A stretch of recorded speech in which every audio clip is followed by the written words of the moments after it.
Welcome to the third part of the tutorial on market system. In this third section of the tutorial of market system, we are going to discuss about the equilibrium. So what is equilibrium?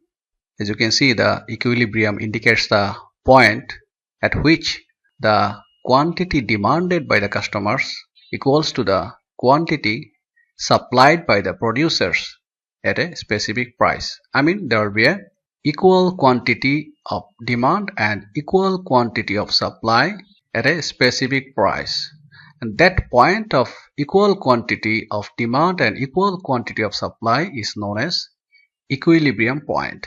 So what is equilibrium price? As you can see, the price at which the demand and supply are balanced. So what is equilibrium quantity?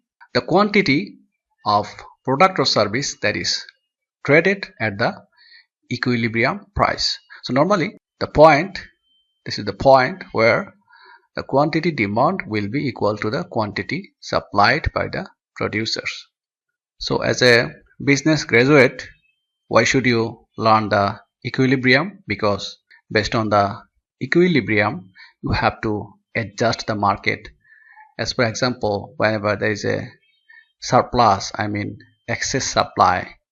As for example, if the price is above the equilibrium point, there will be a huge amount of supply, and that kind of huge amount of supply will create excess supply or surplus supply.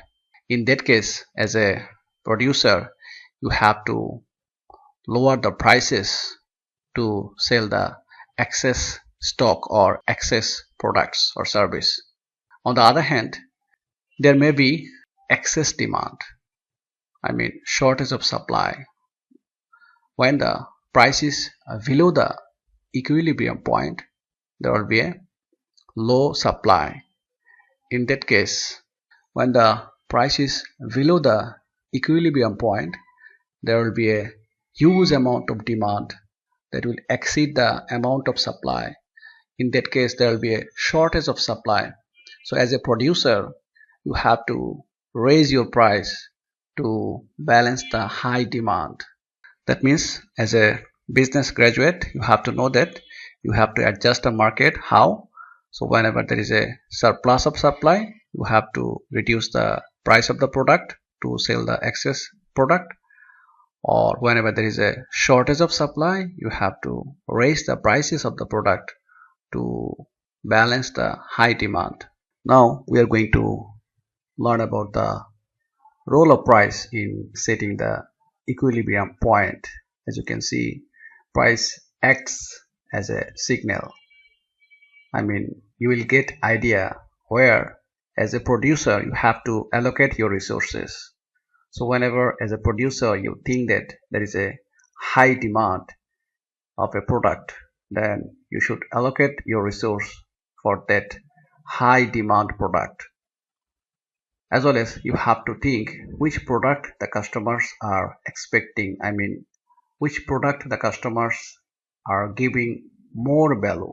So as a producer, you have to consider these factors for deciding the allocation of resources, and you will get idea of these factors based on the price, because it will give you the indication.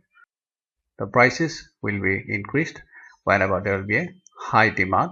So as a producer, you will get signal based on the price of the product or service. So this knowledge of equilibrium is important, because as a business organization, this equilibrium point will set the optimal prices and the production levels. I mean, you will get idea what should be the optimal price and what should be the optimal production level. So that kind of idea can be found from the equilibrium point.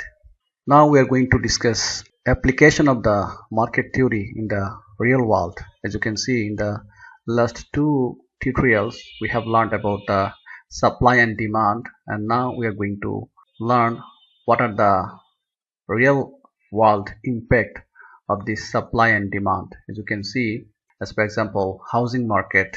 So demand will increase in the housing market whenever there will be a increased population, whenever there will be a increased income, whenever there is a confidence in the consumer mind, as well as the supply will be increased whenever there is a reducing construction cost, whenever there will be a land availability and planning regulations. So in the real world, you can see in case of housing market, housing shortages often result from the supply failing to meet the growing demand, leading to rising prices. I mean, whenever there is a huge demand for the housing due to the population growth or increasing income level, there will be a shortage of supply in the housing products. The second example is oil prices. Whenever there is a increased economic growth, number of vehicles are increasing, industrial activities are increasing. In that case, there will be a huge demand of oil. On the other hand, the decisions by the OPEC countries, the new discoveries, and geopolitical stability will determine the amount of supply. If there is a conflict of international politics, there will be a reduced supply or increased price. So as a business graduate, you have to know which factors create the impact on the demand and supply of the oil. Another example is technology. Whenever there is a innovation, whenever there is marketing efforts, disposable income, in that case the demand of the technology will increase. On the other hand, if there is a high production capacity, lower component cost, and technological advancement, there will be a increased supply. That means the demand and supply of the technological products also depends on the market theory. The same is also applicable for the labor market. Whenever there is a technological adoption, there will be lower demand of labor, or whenever there will be a huge amount of population, there will be a increased supply in the labor market. So these are the some examples where you can see the demand and supply determines the market system. So in the next tutorial we will learn about the elasticity. Thank you.